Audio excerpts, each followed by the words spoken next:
मुझे ये पूर्ण विश्वास है कि युधिष्ठिर हस्तिनापुर के सम्राट होने के लिए सबसे अधिक योग्य है।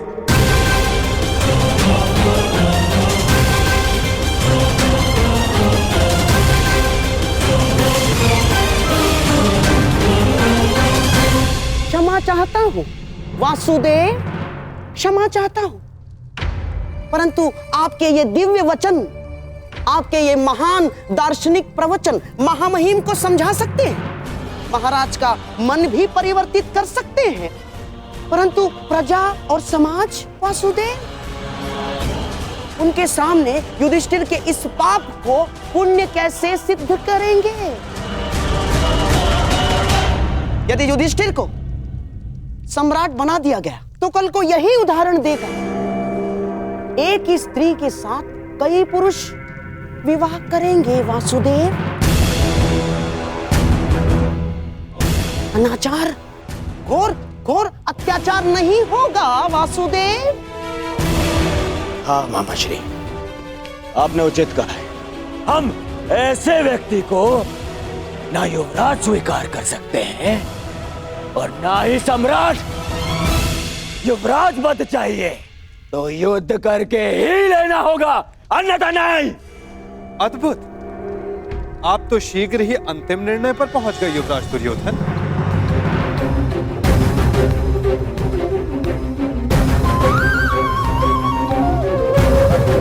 युद्ध किसी भी समस्या का अंतिम हल होना चाहिए, विशेषकर तब जब समस्या पारिवारिक हो। भाई भाई के मध्य युद्ध केवल विनाश को जन्म देता है। तो आप क्या हल सुझाना चाहते हैं वासुदेव? शांति, शांति ही हल है। आप तो देख ही रहे हैं ना वासुदेव, जो एक साथ रह नहीं सकते उनके मध्य शांति कैसे आएगी?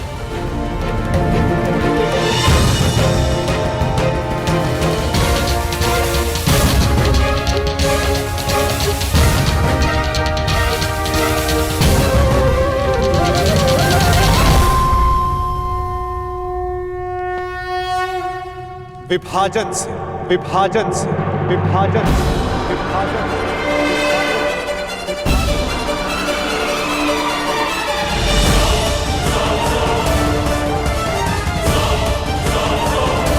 यदि दो लोग परस्पर प्रेम और शांति से नहीं रह सकते, यदि वे एक दूसरे की कार्यशैली और सोच का आदर नहीं कर सकते, तो उन्हें एक दूसरे से दूर रहना चाहिए। इसीलिए मेरा सुझाव है कि हस्तिनापुर का विभाजन कर दिया जाए। असंभव!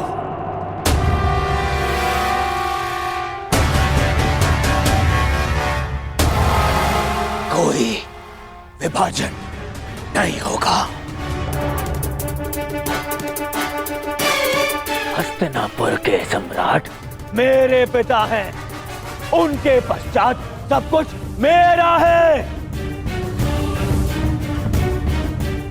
और जो मेरा है वो मैं कदापि बंटने नहीं दूंगा। हस्तिनापुर के लिए तुम्हारा ममत्व प्रशंसनीय है कुमार, परंतु सारे निर्णय ममत्व और क्रोध जैसी भावनाओं पर नहीं लिए जा सकते। ये भावना का नहीं, आत्मसम्मान का प्रश्न है वासुदेव। और माना कि आप हस्तिनापुर के निकट संबंधी हैं, परंतु इतने निकट संबंधी भी नहीं कि हस्तिनापुर को बांटने का निर्णय ले सके ना। मैं तो केवल सुझाव दे रहा हूं गांधार नरेश। अंतिम निर्णय तो गंगा पुत्र और महाराज धृतराष्ट्र को लेना है। क्षमा करें वासुदेव, मैं ये सुझाव अस्वीकार करता हूं।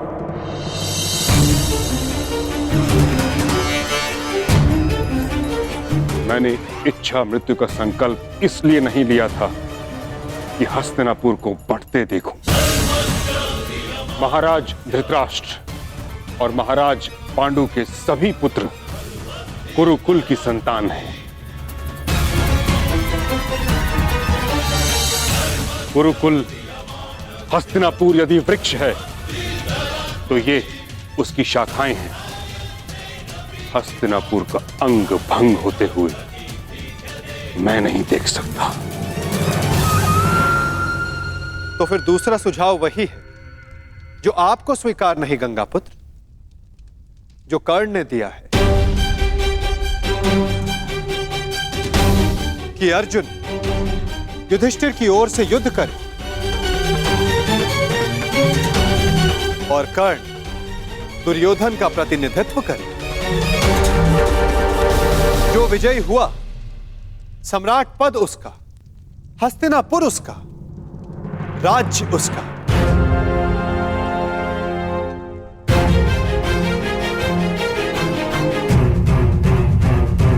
परंतु वृक्ष की एक शाखा तो फिर भी कटेगी ही। परंतु मैं ताचरी ने ठीक कहा, हस्तिनापुर का विभाजन स्वीकारा नहीं जा सकता।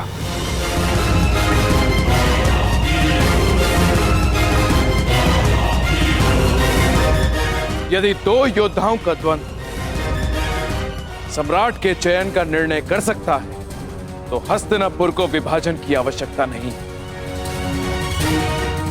तो कल प्रातः अर्जुन युधिष्ठिर की ओर से और कर्ण दुर्योधन की ओर से युद्ध करेगा।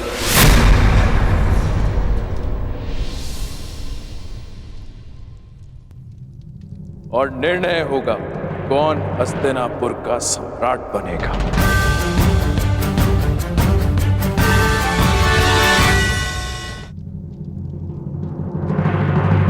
आपने अच्छा किया पिताश्री, जो उस वासुदेव के बिछाए जाल में नहीं फंसे और विभाजन के सुझाव को स्वीकार नहीं किया।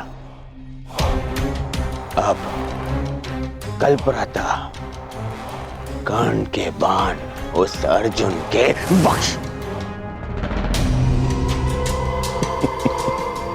बख्श कोई नहीं, उन पांडवों के स्वप्न को भी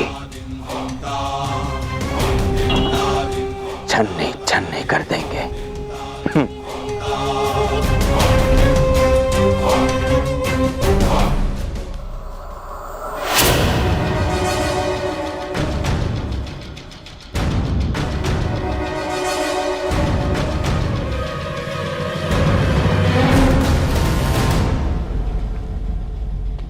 क्या विचार कर रहे हो?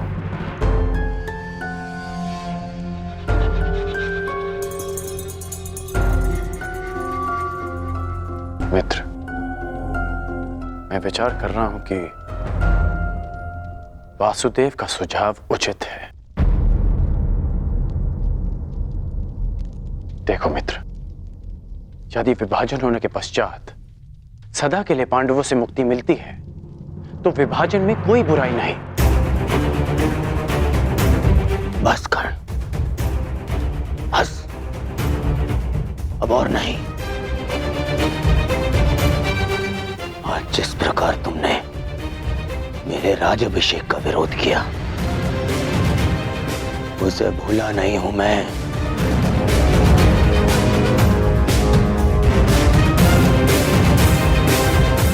मित्र, मैंने वही किया जो सत्य की मांग थी। सत्य? हाँ।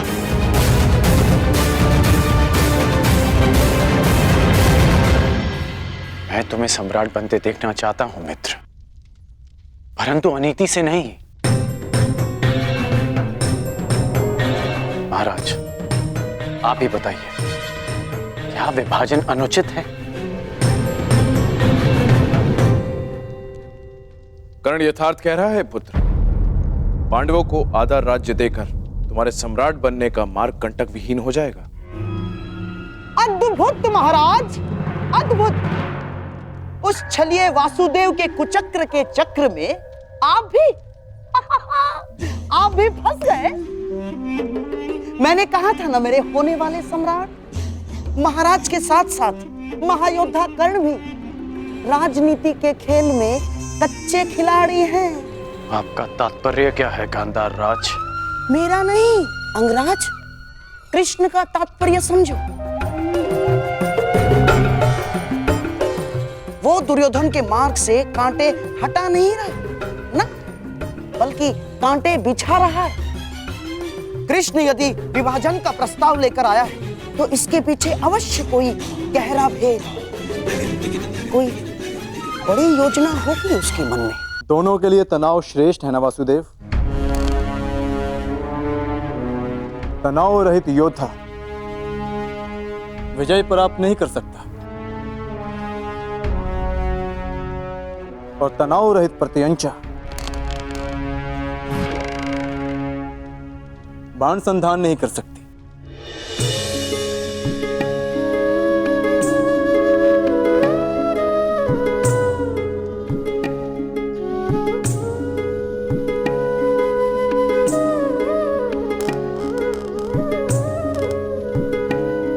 अच्छी बात कही अर्जुन,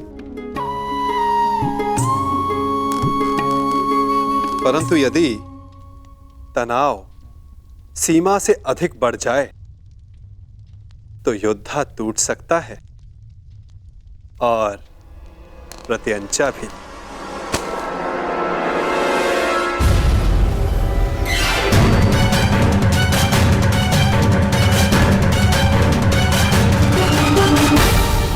तुम युद्ध के नहीं, जीवन के योद्धा हो अर्जुन। तुम्हें इतिहास बदलना है, इसीलिए तुम्हारा तनाव और नकारात्मक भावों से दूर रहना श्रेष्ठ रहेगा। संघर्ष तभी करना चाहिए जब उसकी आवश्यकता हो। यदि हर पक्ष पर संघर्ष करते रहोगे तो लक्ष्य तक कैसे पहुंचोगे? इसीलिए जैसा मैं कहता हूं वैसा ही करो बात। कल मैं उस कर्ण को इतिहास बना दूंगा वासुदेव। अति उत्सुकता ठीक नहीं अर्जुन।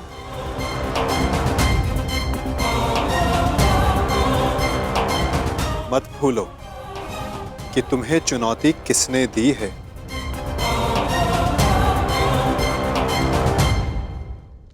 कर्ण को कम मत आंकना। मत भूलो कि वो उस परशुराम का शिष्य है जो तुम्हारे गुरु के भी गुरु।